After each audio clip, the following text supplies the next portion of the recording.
येथील दिनांक 14/5/2024 रोजी साहेबगौडा शिवाप्पा बिरादार यांच्या छप्पर वजा पत्रा शेडला आग लागून 10 लाखाचं नुकसान. संख्येतील साहेबगौडा शिवाप्पा बिरादार यांच्या छप्परला 11:30 वाजता आग लागून घरातील संसारोपयोगी वस्तू, तिजोरीतील 70,000 रुपये, 70 ग्रॅम सोने, 14 ग्रॅम चांदी व लहान मुलांचे दागिने तसेच 70,000 रुपयाचा लॅपटॉप, 85,000 रुपयाचा कॉम्प्युटर व 2 मोबाईल, घरातील 14 प्रकल्पग्रस्त दाखला, शाळेचे सर्व कागदपत्र, रेशन कार्ड, धान्य संसार उपयोगी वस्तू जळून सुमारे 10 लाखाचे नुकसान झाले आहे. घटनेची माहिती गाव कामगार तलाठी विनायक भालटे या. नाव काय तुमचं? वर्ष साहेबगौडा बिरादर. आग कधी लागली? 11:30 त्या दरम्यान लागली. कशामुळे आग लागली? काय कारण काय माहित, आम्ही सगळेच बाहेर होतो, फक्त माझं बाळ एक झोपलं होतं. मग आग लागली तुम्हाला कसं कळालं? ते आजा बघितले आमचे, त्यांनी सांगितलं म्हणून आम्ही केलं. काय काय नेमकं नुकसान झाले घरातलं? काय काय सगळे सोने, कॉम्प्युटर, लॅपटॉप आणि आमचे 2 फोन सगळेच गेले, साड्या वगैरे. तुमचे नातं किती होतं त्या सोनं? किती? अर्धा तोळ्याचेही होते फक्त. आणि पैसे किती होते? पैसे 1000 होते. घरात पैसे किती होते? मग घरात किती? 70,000 होते. नाव काय तुमचं? राहुल साहेबगौडा बिरादार. आग किती वाजता लागली? आग 11:30 वाजता मी गावाकडे गेलतो त्यावेळी लागले. कशामुळे आग लागली? काय कारण काय? काय अचानकच कोणीच बघितलं नाही. साधारण काय किती नुकसान झाले? काय काय झाले?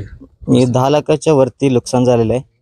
घरगुती आणि मोबाईल 2 होते, कॉम्प्युटर होते, लॅपटॉप आणि दागदागिने होते.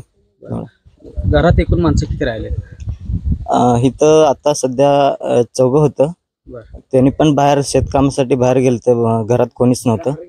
मग अचानकच आग लागून हे झालं. आग कशामुळे लागली काय अजून कळालं नाही? काय नाही.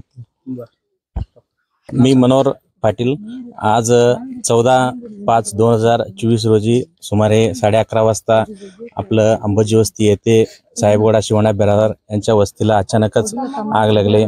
आगीमध्ये त्यांच्या घरोपयोगी, संसारोपयोगी वस्तू भरपूर मोठ्या प्रमाणावर नुकसान झाले आहे. त्यासाठी तलाठी साहेबांच्या पथकाने सुद्धा पंचनामा करून व्यवस्थित ते पंचनामा केले आहे. आणि ह्याच्यामध्ये किती नुकसान झालं? काय काय झालं नेमकं? सुमारे 10 लाखाचं नुकसान झालं आहे. 10 लाखामध्ये काय काय होतं नेमकं? 10 लाखामध्ये ते माहेरी आलेले 2-3 पोरे आहेत त्यांचे, साहेबगौडांचे. त्यांनी पण माहेरी सुट्टीसाठी आलते. त्यांचं पण दागदागिने आणि रोख रक्कम असे एकूण 10 लाखाचं नुकसान झाले. ही घटना तुम्हाला किती वाजता कळाली?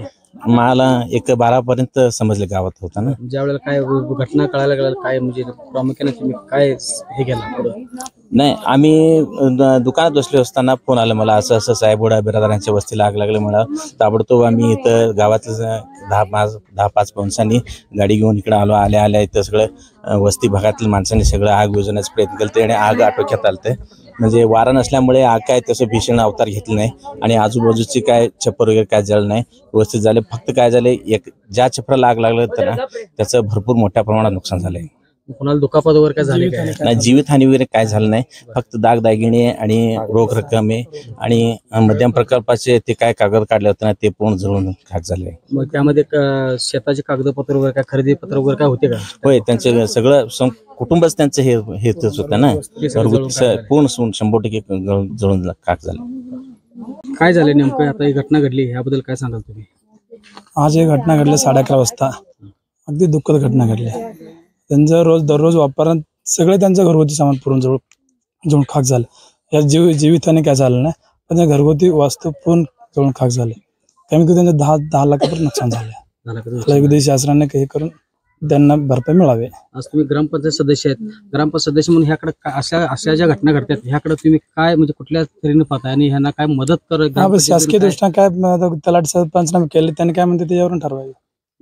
म्हणजे पंचनामा करून काय पंचनामा प्रक्रिया काय, शासकीय प्रक्रिया काय ते प्रोसेस होणार.